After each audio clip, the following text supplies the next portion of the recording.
Canada is still getting too expensive, and I don't see our salaries increasing to catch up. So it makes sense to retire somewhere where the cost of living is going to be lower. And then add the horrible climate to the equation that Canada has, and it makes places like Portugal and Mexico and Croatia places where Canadians would like to retire or prefer to retire if they can.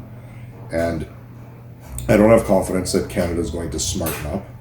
We just faced a tariff threat from the United States that would have absolutely gutted our economy.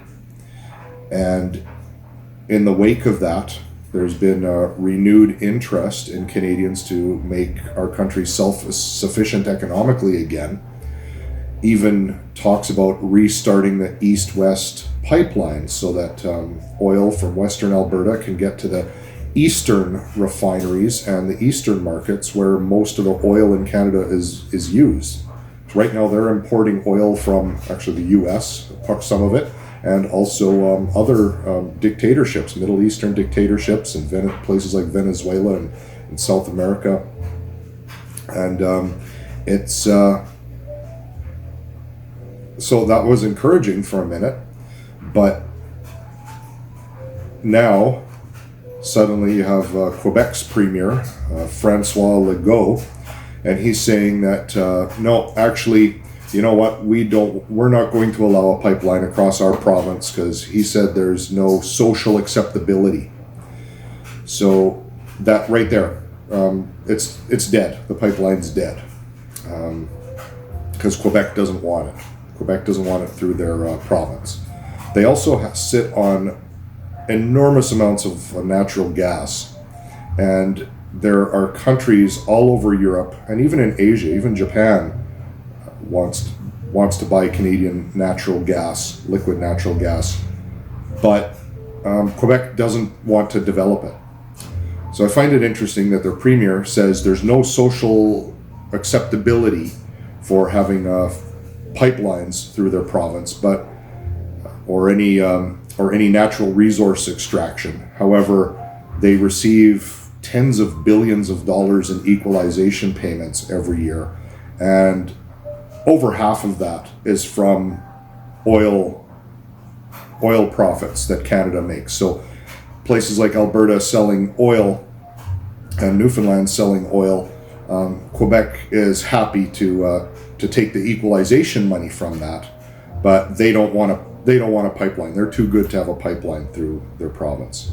So I think this is one of the things that makes Western Canada in particular really loathe Quebec's politics. And also just the fact that if Quebec wasn't part of Canada, we would never have a Liberal Prime Minister ever again in this country. I honestly believe that. Quebec, Liberals need Quebec's support in order to elect a Prime Minister or form government. They need it every time. Whenever Quebec votes differently, the Liberals are not in power.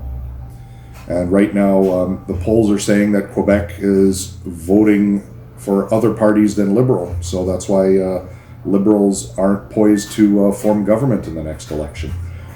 So all this talk about Canadian unity and Canadian strength and making us an independent, self-sufficient country, it doesn't work. When you have separatists, or what they call themselves, sovereigntists or sovereignists in Quebec, wanting to separate and wanting to oppose what the rest of Canada does, and I don't know if it's to be defiant or if it's just their politics. It's the way their politicians think, and the people vote for them. So obviously it's something that's popular with people in Quebec, and that is directly opposite of what people in Ontario and all of the western provinces, which actually outnumber Quebec population-wise. Western Canada has a larger population than Quebec, but Quebec has more power. They have more senators in the Senate, and they have more MPs in Parliament than Western Canada has. So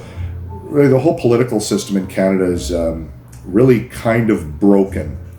And despite this little bit of optimism that everybody had about an east-west pipeline being created or built, right, just as quickly you have politicians, and once again, it's the Quebec politicians that are running counter to what all the other premiers have been saying in this country.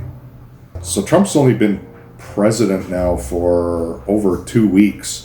And he is writing executive orders like he's behind, and he's being very very ruthless with it. This is much different than Trump 1.0 in his first term, where he was trying to make friends. He seems to be on a real revenge tour right now, and he's working with Elon Musk, and Elon Musk is. Just like when he took over Twitter, when he purchased Twitter and took it over, he reduced the number of staff at Twitter by something like 90%. He found all kinds of places where money was being wasted, or people weren't working and collecting salaries that didn't mesh with the work they were producing. And he seems to be doing that with the American government right now. And I know I've heard people in the U.S. media and even people who vote Democrat criticize this and saying, well, we didn't vote for Elon Musk. But I would argue actually Americans did. They knew Elon Musk. He was campaigning with Trump for months before the election. Trump was saying he would hire Musk to find efficiencies and cut waste in government. And Elon Musk talked about it. It was all public. So it came part of the package, and Americans voted for it. So whether you agree with it or not, Americans are getting what they voted for right now.